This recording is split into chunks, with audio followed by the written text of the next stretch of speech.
We all know last season was the absolute dream season for the Kings. They were able to bring in guys that fit super well together in the offseason and at the previous trade deadline. You had Herter, Monk, and Keegan Murray in the offseason. You had Sabonis and Lyles at the previous season's trade deadline. And expectations for this team were super low. They were able to, of course, become the best offense in NBA history in terms of offensive rating, get the 3 seed, and that was enough for it to be a successful season. And now with this team, obviously they are setting their sights higher, and it really is just about getting one step further each year. But last season at the trade deadline, they didn't want to mess with the chemistry that they had. They didn't want to mess with just the locker room chemistry, the dream season that was happening. But there were obvious flaws to the team. They were not a good defensive team. And this season they have gotten better, but there are still obvious holes. And the biggest one is defensive wing depth and just having a big power forward slash small forward, wing player to guard bigger wings. Harrison Barnes plays the four, and he has looked extremely slow this season, but they don't really have a replacement behind him that can play a good amount of minutes. You have Chris Duarte, who's smaller. You have Kessler Edwards, who isn't going to guard the super big wings and power forwards. And so, inevitably, at some point, that's where an upgrade will occur. And there may be a short term or cheaper upgrade at this trade deadline, and the big move may be put off till later. The Kings are in no rush right now. Of course, they want to get better, but they have a lot of assets, and it's just about using them at the right time to get the best player that fits the best on this team. And there have been trade rumors around the Kings, not the Kings being interested, but we had the Zach Lavine having Sacramento as one of his preferred destinations, at least in the second tier of preferred destinations. And it just got me thinking about players that the Kings could bring in. And so I've put them into just two groups. And we have the cheaper options, maybe more short term fixes, or guys that maybe won't start. And then we kind of have the big swings that if the Kings right now wanted to go all in and they saw the right opportunity and the right player became available that fits well, like they could trade all of the picks and depth that they have to try to upgrade in a big way. And so let's start with some of the cheaper options that the Kings could go for. There's been lots of talk about the Chicago Bulls blowing it up because they are a mediocre team right now that has some really good players. Obviously, the unfortunate injury to Lonzo Ball, but it is probably time for them to blow it up. So, two of the cheaper guys, I'll get to Zach Lavine, DeMar DeRozan later, but two of the cheaper guys on that team are Alex Caruso, who, you know, is probably on the more expensive side of my cheaper guys group because, he is very valuable to a lot of teams, but he's not a star player. And another guy who I really like is Torrey Craig. And then they also have Patrick Williams, who just was the fourth overall pick back in 2020, but he just hasn't really found his way yet. And so maybe it's time for a fresh start for him. I think all three of these players make sense for the Kings. Torrey Craig is a guy who he's shot 32% from three so far this year, but he shot 39% last year with Phoenix and, has been between 32 and 36 for the rest of his career. That's good enough for me in terms of 3-point shooting. He's a really solid defender. I think would just give the Kings more versatility and is definitely a realistic target that the Kings could get for not a high cost. Alex Caruso, also an amazing defender, like a all defense type of guy. He's going to be more in demand, so probably have to dish out some picks, but he is shooting 50% from three this season. Of course, that's not sustainable, but if he can be a respectable 3-point shooter, he is an elite defender and would be exactly the type of player the Kings need. Now, he doesn't have the size that the Kings need. The biggest hole for the Kings is definitely them needing more size. I would love to pair alongside Sabonis a four that is even taller than Sabonis, longer, where Sabonis can be the guy that's kind of doing the dirty work inside, and then the four can block shots, hopefully shoot threes. So examples, or Victor Wembanyama is that type of player. Chet Holmgren is kind of that type of player. Jaren Jackson Jr. is that type of player. I'm not saying these are realistic to trade for, by the way. These are not my trade targets, but just that type of player. But the Kings still absolutely need, even if they aren't big guys, need still wing defenders. Alex Caruso would be a massive upgrade over someone like Chris Duarte, Kessler Edwards. You could obviously have him in lineups over Harrison Barnes, or if Kevin Huerter isn't playing well on either side of the ball. So he would be a big get for the Kings. Then a few other wing defenders and bigger wings that can shoot that I have. Royce O'Neal and Dorian Finney-Smith for the Nets. I don't really know what the Nets plan is right now because they have Mikal Bridges, who's 26, 27 years old. They got Nick Claxton, Cam Thomas, but they don't really have other young players to have a really young core. They're kind of in a middle ground in terms of age, but aren't on a trajectory to become title contenders or even close, in my opinion. So it seems like they probably would be willing to part with some of their vets. I know they don't have a lot of their picks, which is why they're not probably going to lean fully into the tank. But I still think those two guys are probably gettable. And then you have Rui Hachimura, who was really good for the Lakers in the playoffs. I don't know if the Lakers would want to part with him. The real reason that I have him on here is because I was thinking about the Lakers being rumored to be in for Zach Lavine or Alex Caruso, or maybe both, probably not both. But then the Kings, maybe as a third team in that type of trade, could come in, get Rui Hachimura, who's a good shooter and has size. And then the last guy, another Brooklyn Net, and you got to stay with me on this one, okay? A very polarizing figure, but it's Ben Simmons. I have no idea what his trade value is right now. He obviously has the back problems. Injury problems are definitely a concern, but that's why you maybe can get him for cheap. Of course, that's kind of a risk, but if you can get him for cheap enough, then obviously that minimizes the risk. And Fox has developed as a shooter. Sabonis seems to be developing as a shooter, so maybe he could play alongside those two guys, along with the rest of the Kings shooters. And he, in his prime, obviously an elite defender, but also an elite offensive player in terms of playmaking, pushing it in transition. He still has some of that. His size and length would obviously be a positive addition to the Kings.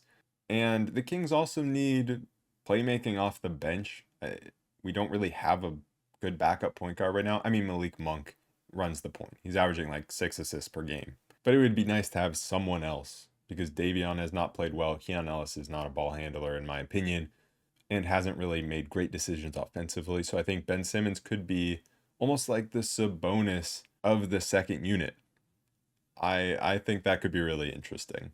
But speaking of other ball handlers that maybe the Kings could go out and get, DeLon Wright, who I've been wanting to get back to the Kings ever since we traded him for Tristan Thompson. Why did we trade him for Tristan Thompson? I have no idea, but he is an amazing defender and just such a solid all-around player. He is injured right now, but he's on the Wizards. The Wizards are so bad. They don't need him, and he would be an amazing bench piece for the Kings. And another former King, Alec Burks, has been playing really well for the Pistons, hitting outside shots. He can defend, he can play make, handle the ball. So another guy at that backup point guard spot that we could go out and get. Now we move on to the more expensive / unrealistic maybe options, but not all of them are unrealistic. And I think a lot of it has to do with how the teams are performing. If at the trade deadline these teams are playing horribly, maybe they look to trade their star players. And so we'll start with the Bulls players because that is kind of where we started. They might have a fire sale. So Zach Lavine has been rumored to have Sacramento on his list of preferred destinations.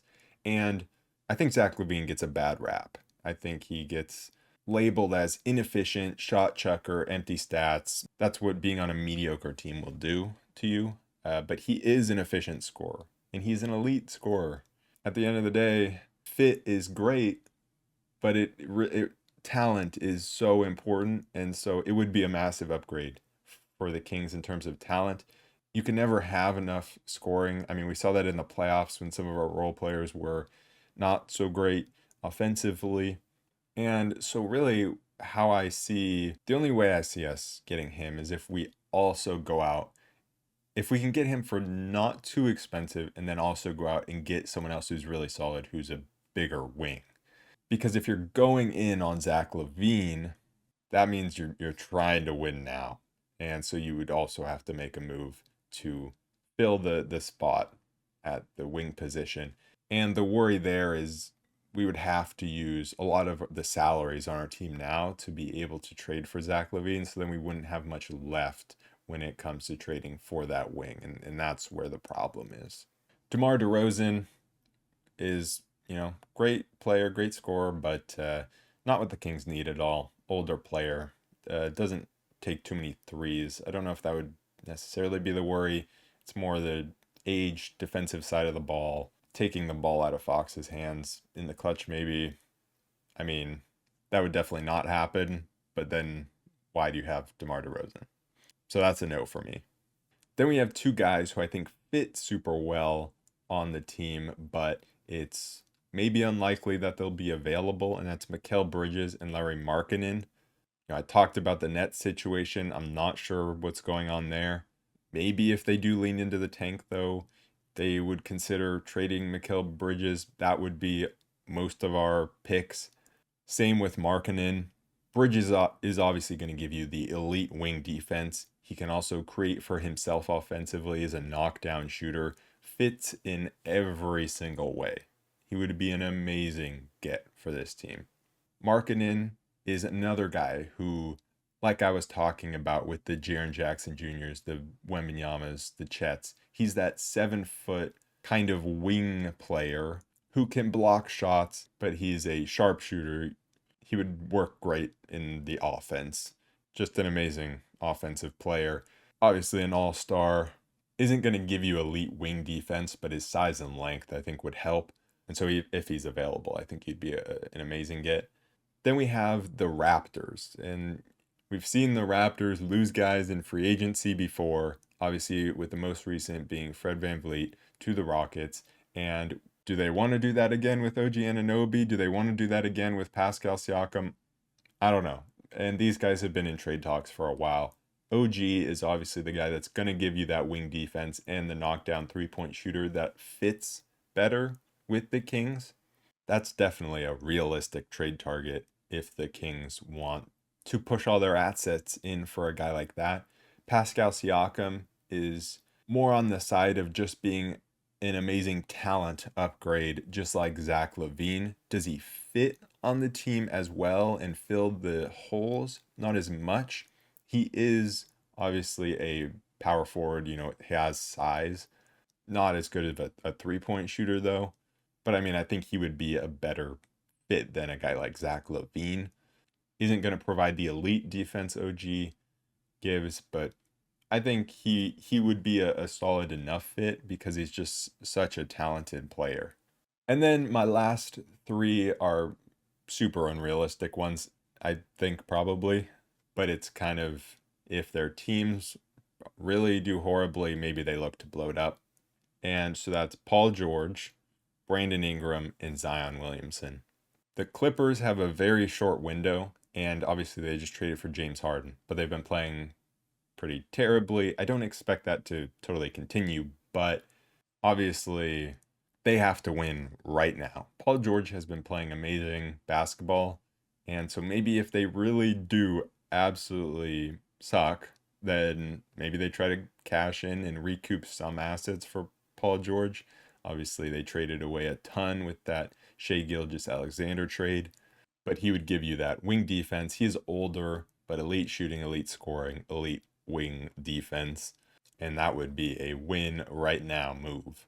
Brandon Ingram and Zion, obviously, both have had their injury problems. And so that's kind of why I have them here, because if they didn't have their injury problems, then there's no way the Pelicans would even consider trading them.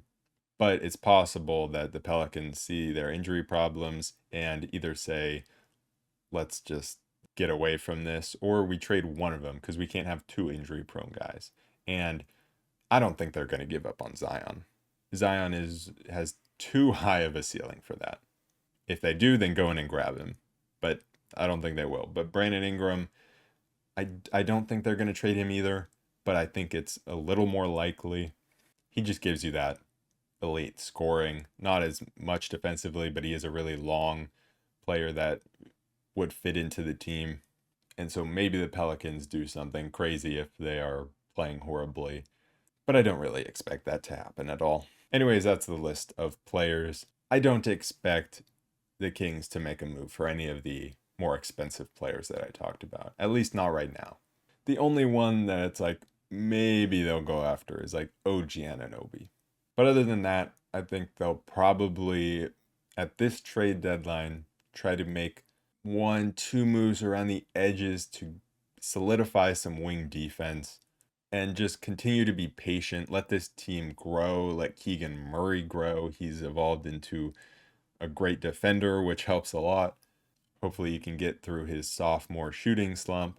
Continue to let this team get experience. And then later, when you see that right opportunity for the best fit, then go for it. So that is it for this episode of the Roll Report. I will see you guys later. Peace.